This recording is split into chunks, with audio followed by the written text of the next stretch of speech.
What's going on, Pokemon fam, Me Too fam? Hope you're having a great day today, guys. So let me go pull out my seat because I just wanted to chill. So, guys, let's go ahead and get started. I wanted to go ahead and talk to you guys about a very popular subject right now in the Pokemon space. That is rip and ship streams. I think this one's really important to talk about because this is an opinion that is very controversial, and I don't know where the public leans on this particular subject.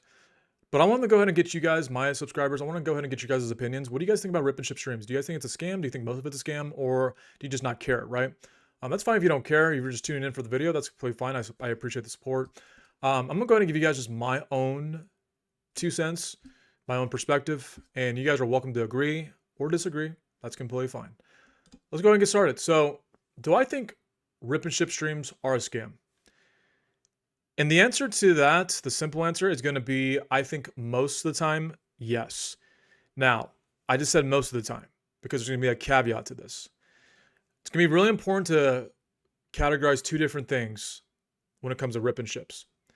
Number one, there are professionals that do it, which is very few. And then number two, there are unprofessionals that, in my opinion, are the ones that are distorting the Pokemon market. So let me go and unpack the professional side. It's going to be very easy to unpack the professional side. The professional side is going to be the people that already have established businesses, that have LGSs or a Pokemon online store, have a large following, have a great brand, have a trustworthy brand, people that go to Pokemon cards for, right? A source. And most important thing is that they have their own distribution and they have their own suppliers. Okay. The reason why that's so important is because they are not hurting retail markets. They're not hurting retail by buying and scalping all of the product off of the shelves. No, instead they have their own distribution where they're buying from a distributor or they're buying from a Japanese supplier in Japan, right?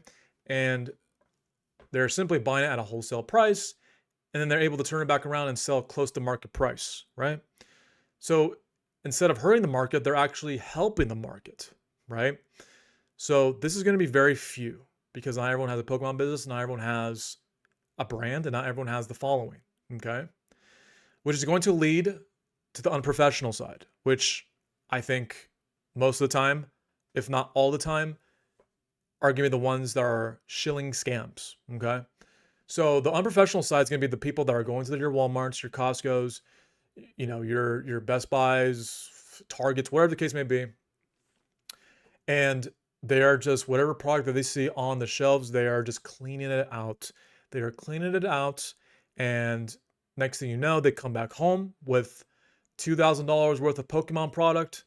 And now they think they're rip and ship streamers because they just got done cleaning out the whole Walmart shelf. And then now the challenge is, how am I going to offload all this scalp product, right? That's the challenge.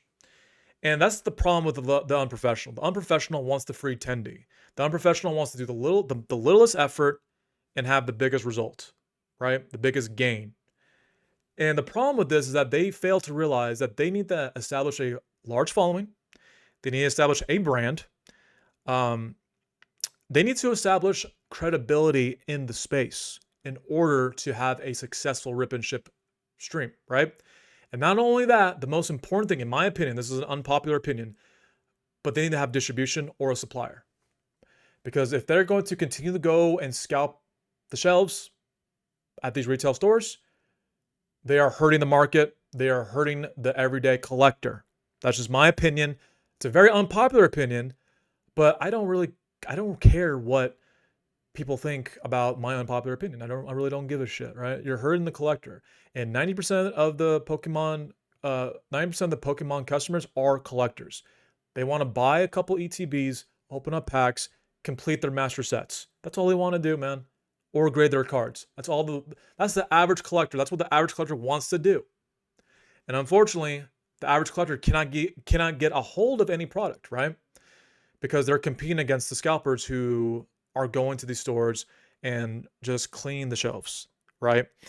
And that right there is what's distorting all these prices. That's causing all the volatility. 100% that's what's causing all the volatility in the Pokemon market. You can't say otherwise. What's causing all the volatility in the market right now? Go on TCG Player, guys. TCG Player. TCG Player will let you know if that item is highly volatile. Prismatic, extremely volatile. Battle Partners, for the Japanese version of Journey Together, volatile. Surging Sparks ETBs, volatile. Go on TCG Player, guys, and you will see it's volatile. Why is it volatile? Because here's the second part about what the scalpers do when they are unsuccessful with their streams, right? So after they try doing their rip and ship streams, they try to stream on Instagram, TikTok, and Facebook, and try to get their followers and friends to buy packs off them, and they don't even sell one pack. Then they try to go to Facebook groups, and then they take a photo of their product that they have scalped, right? And they post the photo on these groups, and they say, "Hey guys, come visit my Facebook stream because I am, hosting a stream tonight. Come buy some packs off me, and let's have a good time." And then the whole community in that entire group chat, or Facebook group chat or Facebook group, they just roast that person because they know they're that person's a scalper. So then the scalper gets extremely discouraged, and then they don't want to do it no more. They don't want to do it anymore. They went from being yay, I'm a Pokemon, rip and ship streamer, to now, a week later, they're like, okay, I gotta offload this because nobody wants to buy from me because everyone's so mean in this hobby, blah, blah, blah. And then they end up dumping the product back to the secondary market either way.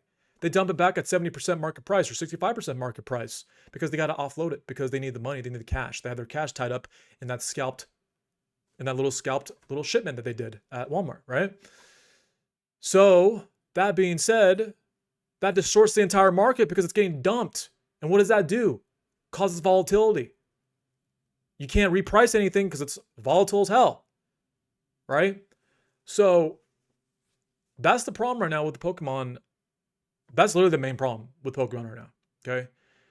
Yes, the Pokemon company did screw up with the Prismatic release, short printing the product for Prismatic, but the long term, as long as this bull market continues to go, right? That's gonna be the main problem. You have all these unprofessional people trying to become rip and ship streamers, trying to get free tendies and easy money, right? When in fact, it's actually extremely hard, right?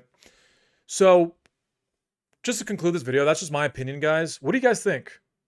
It's an unpopular opinion, but I think most of the time, most of these rip and ship streamers are just scammers, right? They're scammers and they're scalpers, and they just scalp and dump most of the time. That's what I call it.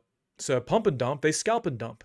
Go to Walmart, buy everything, and then they just dump it back for literally 30% of the price of what they bought it at, and they just end up losing a lot of money. So, and they just do this every time. They don't learn their lessons. They just rinse and repeat, right? It's crazy, but that's usually what tends to happen. The next Pokemon set that's coming out, yeah, don't be surprised. They're gonna just scalp Journey Together, right? Scalp all of it and then just dump it back on the market once they're not able to sell any packs, right? So I don't know what the solution is, short and long term, but that is what's going on because everybody wants to become a rip and ship streamer, dude. And I do believe only a few people have the right to become rip and ship streamers. Okay, because becoming a rip and ship streamer is a privilege. It's not a right. And the problem is that everyone thinks they have the right to become a rip and ship streamer. But all you're doing is you're hurting yourself, you're hurting your capital, and you're hurting the others. You're hurting the other collectors who are just they're not trying to be rip and ship streamers. They just want to buy cards and packs and rip it open and complete their master sets, or they just want to just open it with their friends and family. That's all they want to do, man. So let me know in the comment section what you guys think. Unpopular opinion, but that's just my opinion. You can agree to disagree. Or you can agree with me. It's all good. I'll see you guys in the next video. It's good seeing you guys. Have a great rest of your weekend. I will see you guys in the next one, guys. Peace.